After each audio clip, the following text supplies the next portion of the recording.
Well, fellas, I mean, Hell that's yeah, obviously a G. huge win. Murray's been an excellent program. Just react to the caliber of win at home against, again, a very quality program.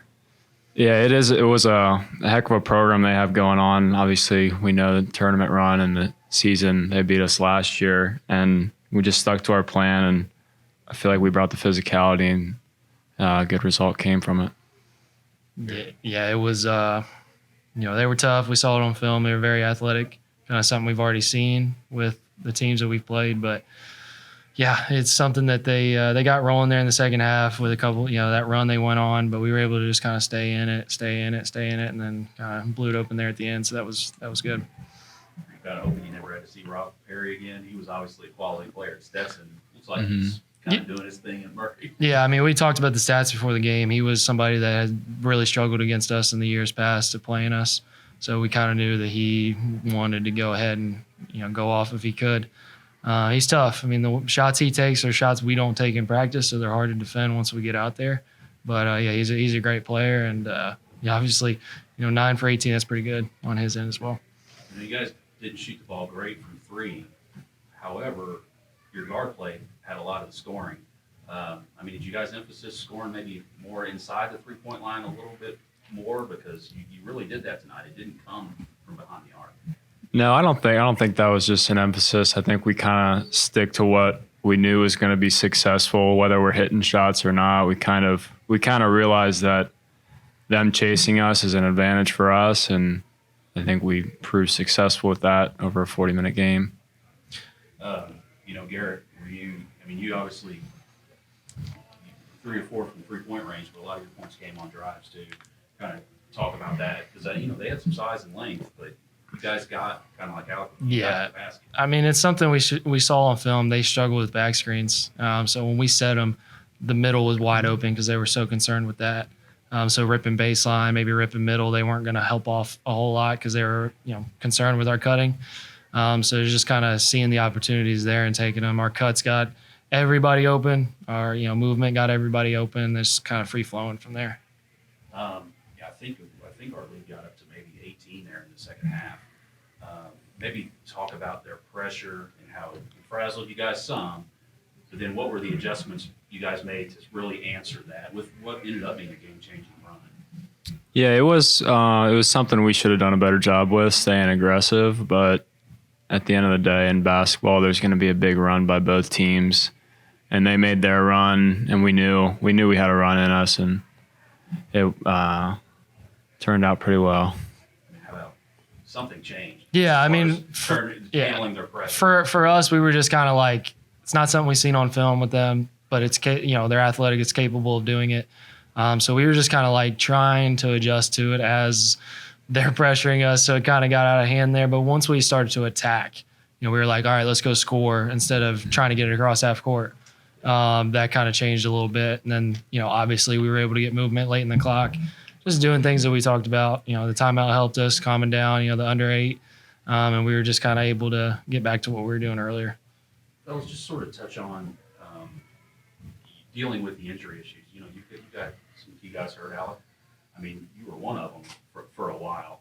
But it seems like some guys have stepped up. Obviously, Ben's starting to play a lot against Jalen's starting to get some time in there. Landon. It seems like some guys are stepping up to give you a little more depth.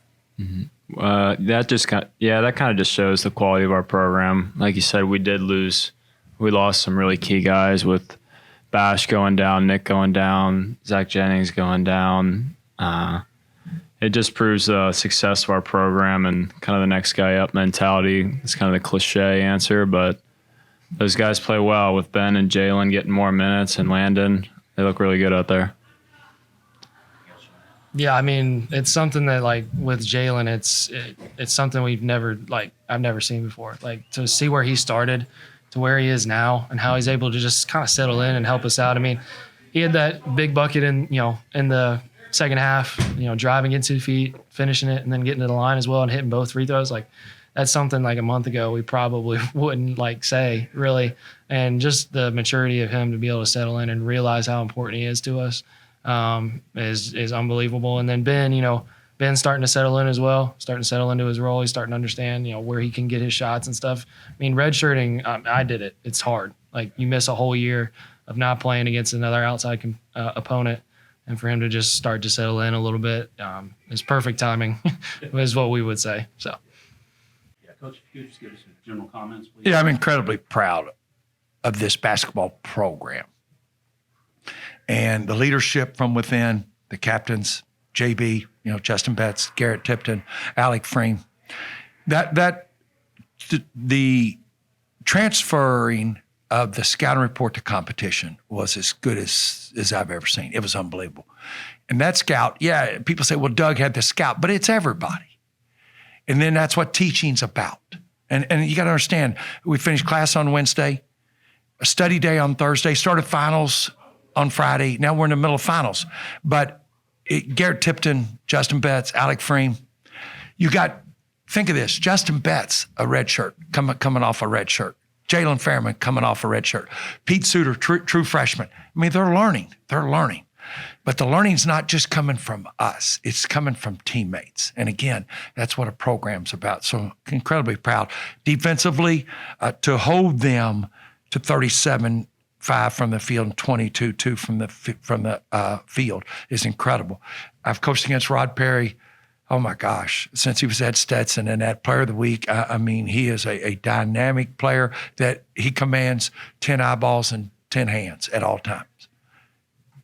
Coach, how about the job you did on in the second half? He started to go a little nuts early, had a really good first half. I felt like it seemed like the team, did better on him. Well, you have to control him. I mean, it's, again, if we play 5 one-on-one games defensively, we're not very good. If we play 5 one-on-one games offensively, we're not very good. And we stress to be, everybody talks about our passing, but why not play defense together?